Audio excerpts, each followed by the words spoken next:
Good morning mga kapinay! Sa ngayon, nandito tayo sa kusina ni Pinay. Dahil Chinese New Year ngayon, magluluto tayo with Chef O. So, ngayon, magluluto na si Chef O ng kanyang sisig. Ako naman, papakita ko sa inyo, magluluto ako ng palitaw. Dahil bihira lang naman kami kumain ng palitaw. So, gumawa ako ng 3 variation. Ube palitaw, pandan palitaw, and the regular one. Yung natural lang na palitaw. At, meron tayong pansit canton. So, kumpleto tayo ngayon, ano? Meron na tayong sisig, meron tayong palitaw, at meron pa tayong pansit canton. Kaya, halika na. Tara na. Samahan nyo kaming magluto at kumain mamaya.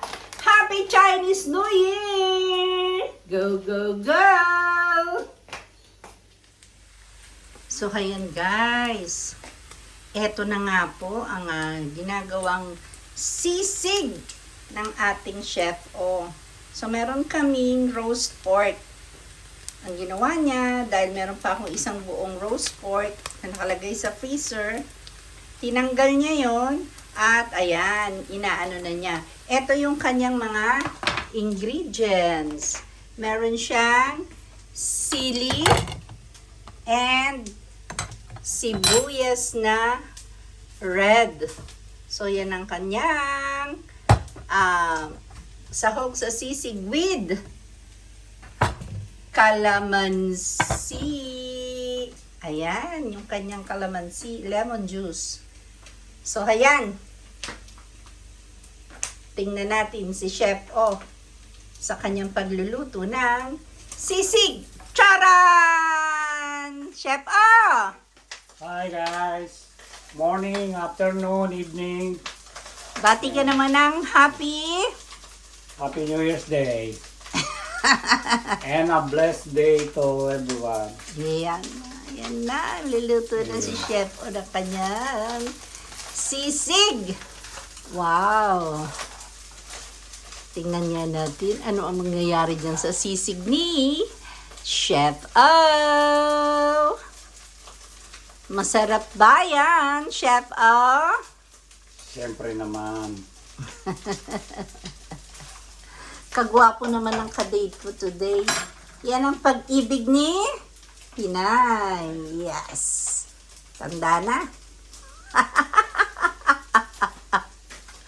Ayan. At eto naman ang gagawin kong palitaw mamaya. Gumawa ako ng pandan palitaw. At yan ang aking ube palitaw. Glutinous rice lang yan. And ang aking regular na palitaw.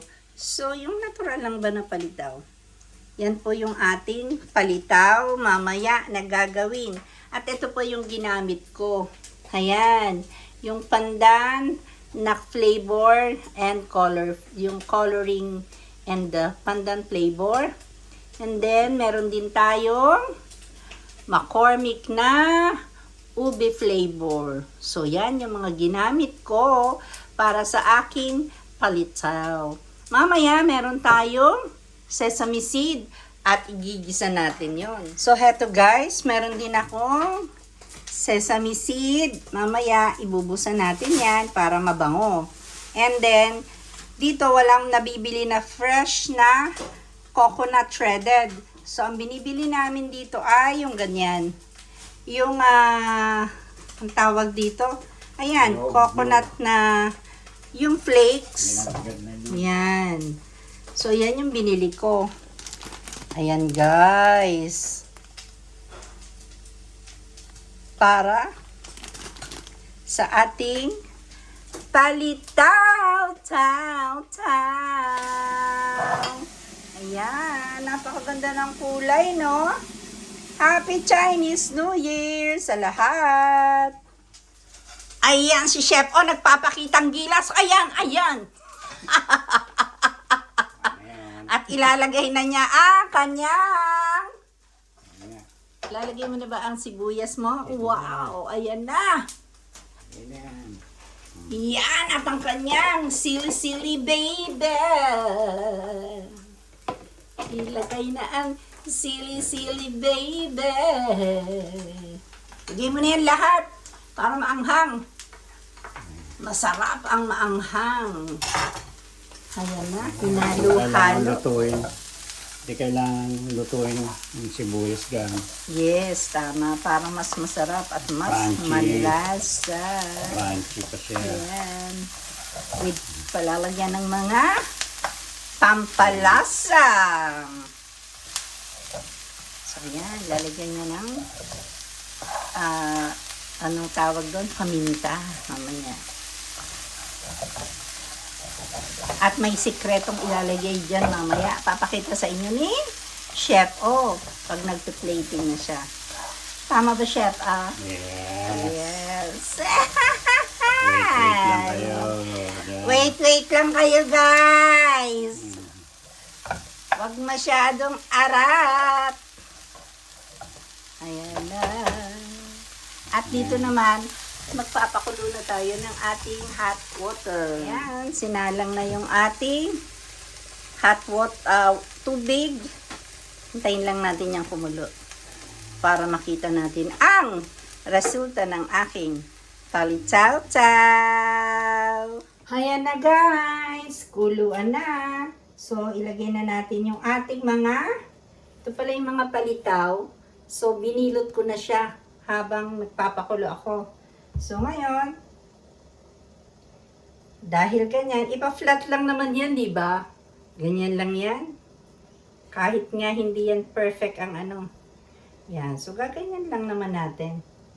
Hayaan natin lumitaw. Kaya nga tinawag na palitaw. Dahil kusa siyang lilitaw pagka naluto na. Ayan. So,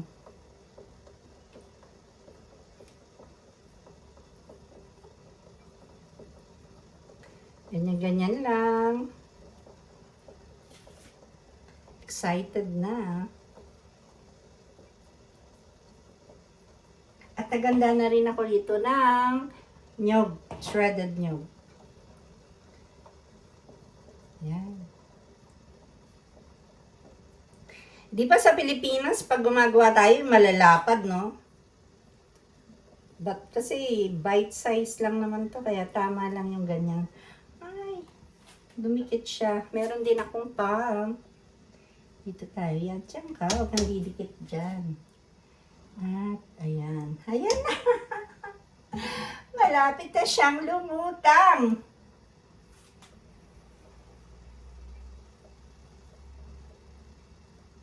Hindi ko siya sabay-sabay na nilalagay. So, isa-isa lang. Para sunod-sunod yung... Ayan ah! Nakita nyo ba? Lumulutang na. Nalutang na siya, guys. Ayan. Excited. Kasi bihira ka naman makakain ito. So, para ka makakain, magluluto ka. Meron siguro na orderan. Yan. Ba't kung marunong ka naman magluto, di ba? Hindi gagawa ka na lang. So, ayan na yung aking dalawang luto. Hintayin ko lang muna siya kasi lumutang na eh. But, hintayin natin na talaga siyang maluto ba. Ayan, naglutangan na sila. Ayan na guys, lumutang na. Pasensya na, wala tayong cameraman ngayon.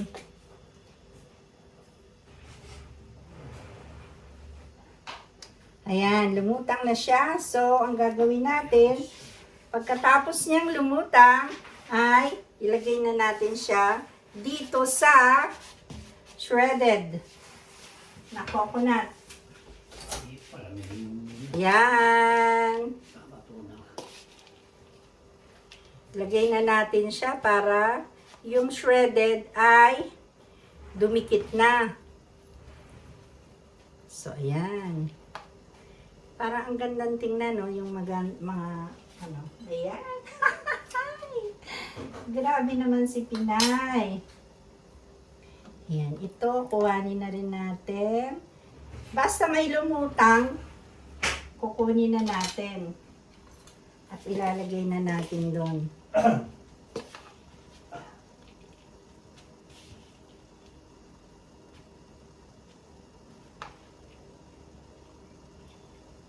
Ito na. At halos lahat luto na eh. Oh.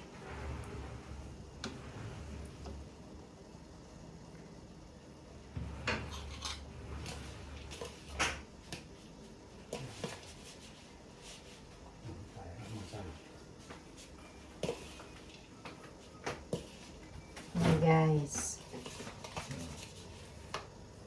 So, heto na guys. Tapos na ang ating palitaw na puti. So, sa ubi naman tayo. Wow! Ubi palitaw. Yes, ube palitaw. Diba? Napakagandang tingnan. Very colorful.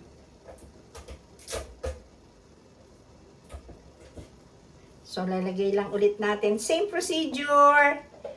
So, alam ko naman, alam nyo na yan, ano? Dahil bata pa tayo. Palitaw na yan. Palitaw na yan. Dito tayo tapos. Kumbaga, kumakain na, nagluluto na tayo yan kahit elementary. Kayang-kayang lutuin yan, ano?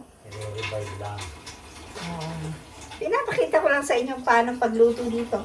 At ito palang nabili namin na coconut flakes ay $3. So, magkano yan sa Pilipinas? Mga mahigit 100. Mura ba yan, mahal? Comment down below nga. Sensya na, maingay yung aking assistant. Habang nagluluto tayo, naghuhugas naman siya. Dahil kami ay hindi pa nag-aalmusal. So, ayan guys. Palutang na ang ating ube palitaw. Ay. Tumabingi naman yung aking palitaw. Hindi siya na-straight.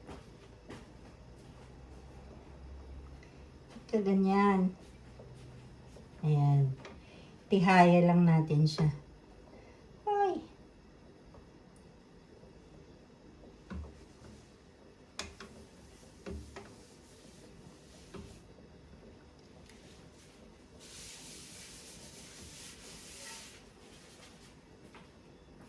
Ang gandang tingnan ng kulay.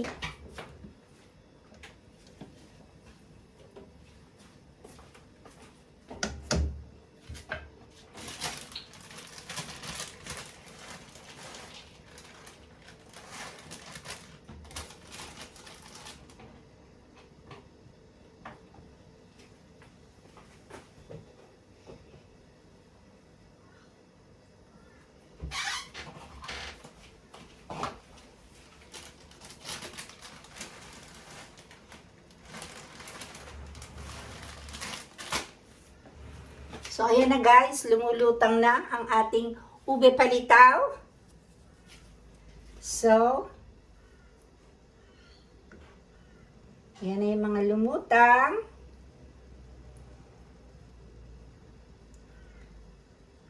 Yan lang natin siyang lumutang, no? Para maluto-luto pa siya.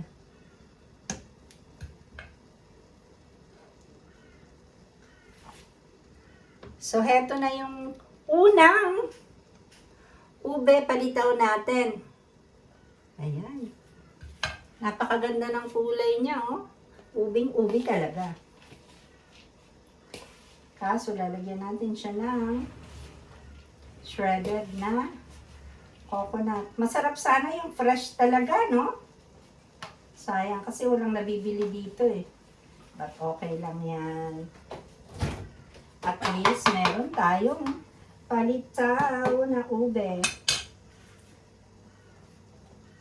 Ayan. Lumutang na rin to. So, gagawin ulit natin yan.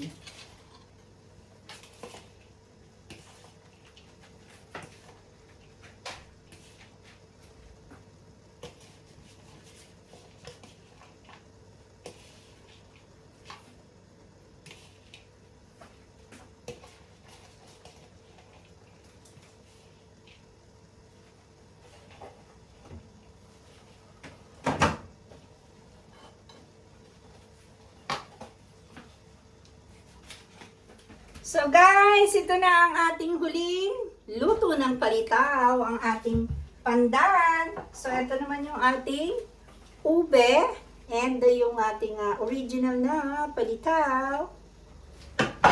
Last hit it. Ube, pandan, palitaw. So ayan. Lagay ulit natin. Same procedure lang. Ayan lang siya. Same procedure. Napakabango. Ayan. Ang bango-bango guys. Kung naamoy nyo lang sa bagay. Alam nyo naman yung ating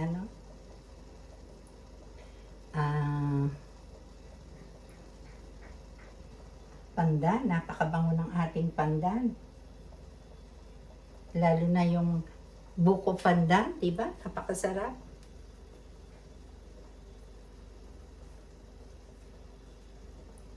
Ayan. At napakaganda ng kulay, no? Na-excite ako sa kulay ng ating mga palitaw.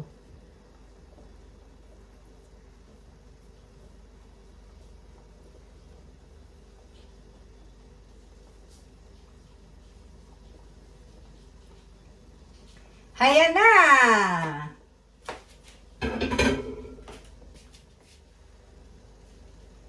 Ayan na guys, luto na ang ating palitaw. Lahat ay lumutang na, lumitaw na talaga. So, last punggol. Ilalagay na natin siya dito sa ating shredded na coconut. Ayan, nilagay na natin. And then, lagyan natin ang paikot-ikot lang yan dyan. Hanggang sa mabalot na siya ng coconut.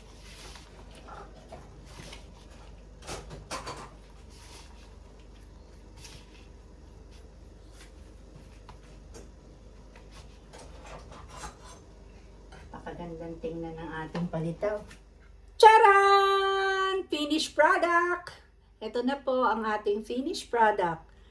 Yung puting palitaw na regular palitaw lang at ang ating pandan palitaw and ang ating ube palitaw. So, ano pang hinihintay? Tara! Kainan na!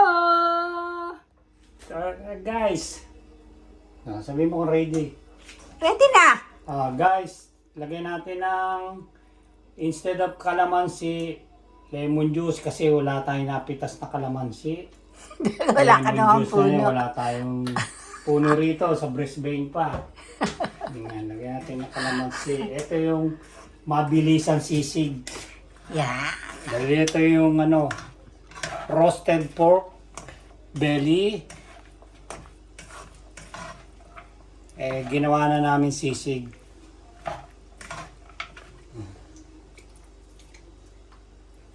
Masin. Yan Ayan guys, tapos hindi naman isi-sizzling plate yan. Mayonnaise na lang instead na itlog. Hindi pa.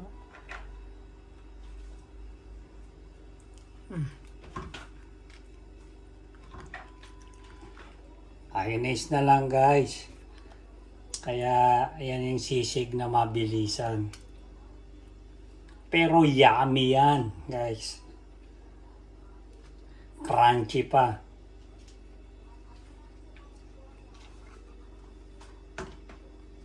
Tama na yan.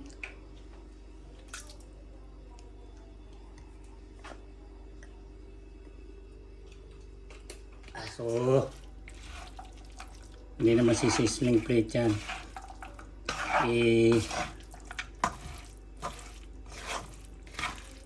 Bubupay lang sa table yan. Sino yung gusto kumain, kumain. Sarap na. Medyo creamy siya ng konti ngayon. Pero, yung meat niya, crunchy.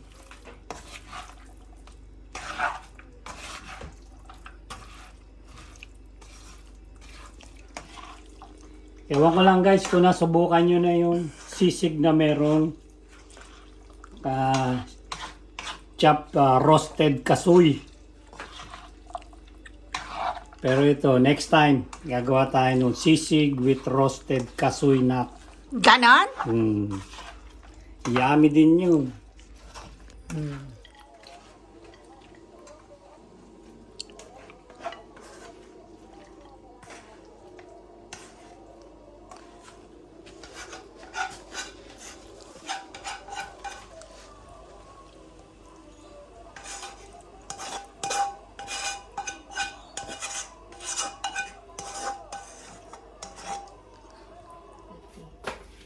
Hi guys! Eto na, tapos na ang mga masterpiece namin.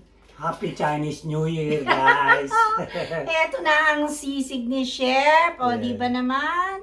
At eto naman ang ating nilagyan ko ng cling wrap kasi baka malangaw, ganyan. For So, safety. eto naman ang ating palitaw na may ube, 3 kind of palitaw. pandan, and yung natural lang na palitaw. Yeah. Meron din akong ginawa na sugar with sesame seed. Awa! Additional. Yes! So, ayan. Ano pang iniintay natin? Kain na tayo guys! Kakain na tayo. And salamat sa panonood ninyo. Samahan nyo naman kami mamaya sa aming pagkain. Go, go, go! Bye! Thank you so much! Yeah. See you again later! Ang itsura naman ng inyong Pinay ate. Grabe naman. Lolang-lola na talaga. Pagod na. Itsura pagod na Nga, na. diba? See you again! Bye! Don't forget to subscribe, like, and share.